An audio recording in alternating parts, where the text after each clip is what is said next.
Very good. Joining us now on the Deseret First Credit Union Hotline, future BYU Sports Nation host. That's what they told me to say. His name is Dennis Pitta. I didn't tell you that. He is a Super Bowl champion. Dennis, it's been way too long since we've done this. Welcome What's back up, to Dennis? the show. Thanks, guys. It has been too long. So your reaction to, once again, seeing your name plugged with future BYU Sports Nation host. After all of this time, it still is there. Rightfully so. I think I've earned it. Really? You know, I'm. Does that make you nervous, Jeremy? I've not updated my LinkedIn in a while, so no. Dennis, wasn't I on the IMDb page? Someone added you as a host Yes. on the IMDb Yes. page. Dennis is on the IMDb Yeah. page. Maybe you should Yeah. update your LinkedIn profile, Jeremy. Oh my goodness. Who says it's mine? Maybe it's yours. No. Dennis, are you retired? What's the situation? You trying to come back? Does that also make you nervous that I'm potentially retired?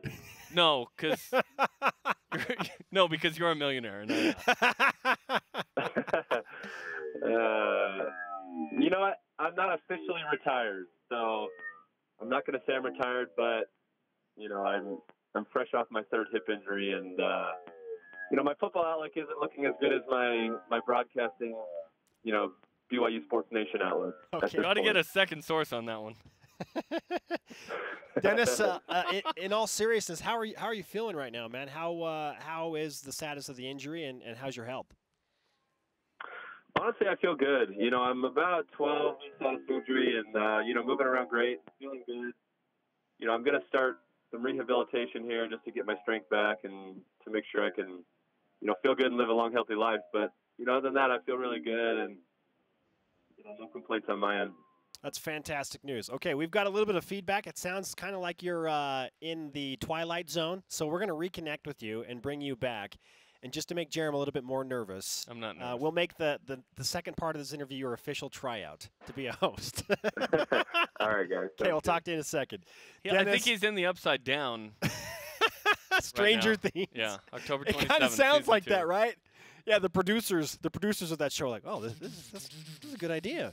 Maybe we should throw that little feedback. Listen, if Homie can't get a clean connection, how is he going to host this show? Like, well, maybe he'll blame it on you. I don't know. yeah, because I'm the one putting him on the phone. Well, Spencer. we just learned from him that he is not officially retired. Now this is exciting news. I want Dennis to keep playing in the NFL. He's one of the best tight ends we've ever had at BYU. He had I want a him Ravens to have another record-setting year last year. Yeah, he's still a good player. He's just got to get the hips in order there, and it's tough because a third one, man. Like I've expected him to announce retirement up to this point, you know, but he's still not retired, which I think is a good sign. Hopefully he can come back. Yeah, he and Taysom Hill have some war stories to share for sure. They should get together and write a book, right? Yeah. Granted, Dennis has found success at the National Football League level in that he's won a Super Bowl championship.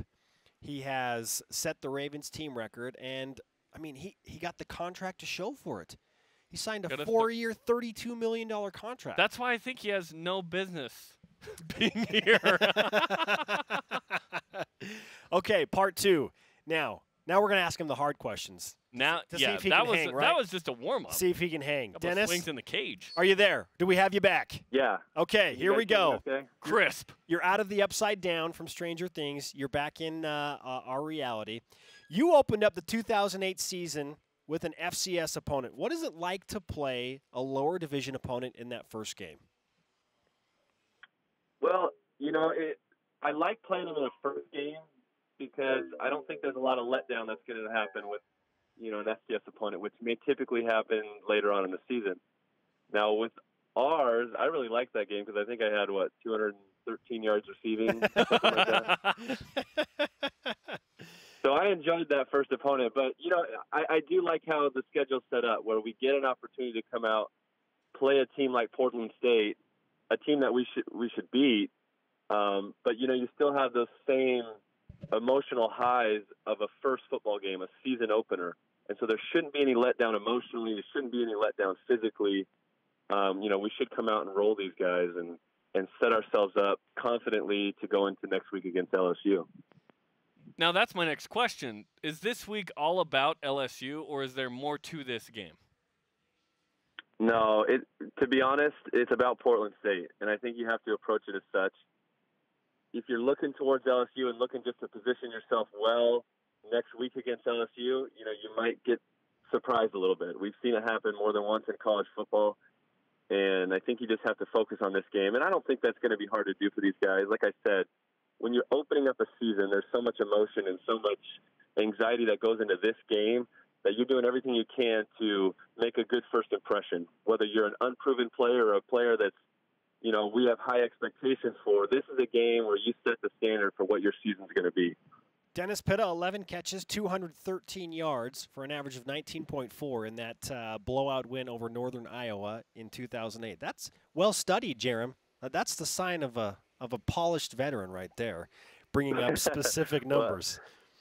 That's my career high, I think, at BYU. So, you don't forget that one. I didn't know it was 11 catches. I actually thought it was 12 or 13, but I remember the yardage.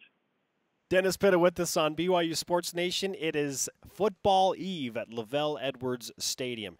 Dennis, have you had a chance to speak with Matt Bushman? Because a lot of people are excited about the return of the tight end at BYU, and Bushman was the spring game MVP. He was our fall camp MVP. What do you expect from him, whether or not you have spoken with him? So I haven't spoken to him, and I would like to. To be honest, I'm boarding a flight later today. I'm going to be at the game tomorrow, so hopefully I'll get to meet him and talk to him a little bit. But I've heard a lot of great things about him from a lot of different sources. I've talked to Chad Lewis about him, and Chad knows the tight end position better than anyone. And Chad thinks he's got a ton of potential and really going to be a great player. So I think I'm excited.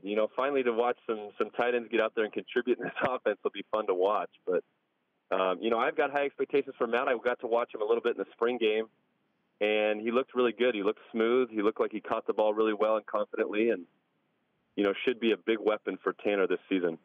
What do you expect from Tanner Mangum? Because we saw him in 2015. We saw what he could do, but this is a different offense, different offensive coordinator. He's had a year to sit. What do you expect from him? I think all of our expectations for Tanner are really high. We've seen, he's played almost 2 full seasons at this point. He's got a lot of experience under his belt. He's going into his junior year, and we expect him to be a really good quarterback. He's got the potential. I think he's got what it takes upstairs to be a great player, and now we just kind of want to see it come together. And, I think that they have the weapons on this team to be able to, help him out. And, I think we expect him to have a big year. So that's my expectation, at least. This smells like 2007 a little bit to me. And hear me out on this one. So 06, BYU gets back, right? BYU's back, 11-2, back to Harleen, Brown. You have all these playmakers on offense. They graduate. In comes yourself, Max Hall, Austin Colley's back from a mission, Harvey Unga. I'm not saying all those guys are those guys this year to that year, but just the fact that there were some unproven playmakers on offense. What was it like when you went into 07 after 06 knowing, okay, people don't know us, but we are ready for this moment? What was that like? Yeah, 2007 was a fun year for us because nobody knew what we were capable of. We had a completely unproven quarterback in Max Hall, had never played a snap for us. I think it's a little bit different this year at the quarterback position. We know a lot more about Tanner than we did about Max. But, we know what we had in Max. We had practiced with him, gone through, training camp and the whole off season. We knew what he was capable of. And so we were excited about that part, and we were confident what we were going to be able to do offensively. But you had a guy like Austin Colley. I don't think Austin was really flying under the radar at that point. He had a monster freshman year before his mission, came back, and, we expected him to be what he was, to be the greatest receiver BYU's ever had. And so I think I was somebody who nobody had any expectations for, which was a good position for me. I came in and really was third on the depth chart after my mission. We had Vic Soto, who was the highly recruited, tight end, 4-star guy coming out of wherever he came out of, California, right? And then San Diego, tight end. Yeah. Yeah, Carlsbad. And then there was Andrew George and myself. And so I found myself kind of third on the depth chart to begin spring ball and all that, and kind of had to work my way up. But, I was somebody that nobody really had much expectation for. And fortunately, I was able to contribute the way that I did. But I think there are certainly similarities because there's a lot of improvement. what do we have in Matt Bushman? We don't really know. You know, he's had a great fall camp. You know, he's done a lot of great things in spring ball in the off season.